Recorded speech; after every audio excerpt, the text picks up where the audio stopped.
Hi friends, welcome to Srinitha craft and kitchen. இன்றைக்கி நம்ம ஒரு டிஃப்ரெண்ட் ஸ்டைலில் தோசை பார்க்கலாம்.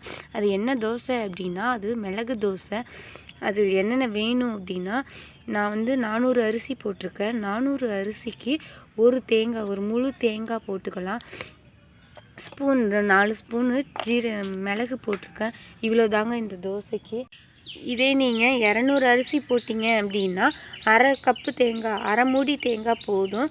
அது மாதிரி ஸ்பூனு 2 ஸ்பூனு இல்லைன்னா 2.5 ஸ்பூனு மிளகு போட்டுக்கலாம். ஃபஸ்ட்டு தேங்காயையும் அரிசியையும் ஒன்றா அரைச்சிட்டு லாஸ்ட்டாக வலிக்க போகிறப்ப தான் நீங்கள் மிளகு போட்டு ஒரு 5 ஓட்டு ஓட்டி அரைச்சி எடுத்துக்கணும். பாருங்கள், இது போல் நல்லா அரைச்சி எடுத்துக்கோங்க.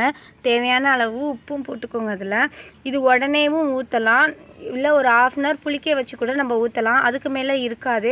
ஆனால் ஃப்ரிட்ஜில் வச்சு நம்ம வேணுங்கிறப்ப கூட எடுத்து ஊற்றிக்கலாம். வாங்க இப்போ நம்ம எப்படி பண்ணுறதுன்னு பார்க்கலாம். பாருங்கள், நல்லா கல் சூடாயிடுச்சு. இப்போ நம்ம தோசை ஊற்றலாம். இதுக்கு தொட்டுக்கெல்லாம் எதுவும் வேண்டாம்.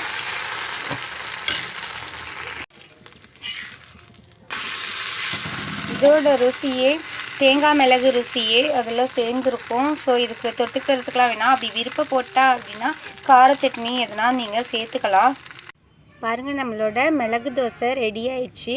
நீங்களும் வீட்டில் ட்ரை பண்ணி பாருங்கள். குழந்தைங்களுக்கு இதை செஞ்சு கொடுங்க. மிளகை பொங்கலில் அந்த மாதிரி போட்டு கொடுத்தா அவங்க சாப்பிட மாட்டாங்க. இது போல் தோசையாக ஒரு வாட்டி செஞ்சு பாருங்கள். நல்லாயிருக்கும், நல்லா டேஸ்ட்டாக இருக்கும்.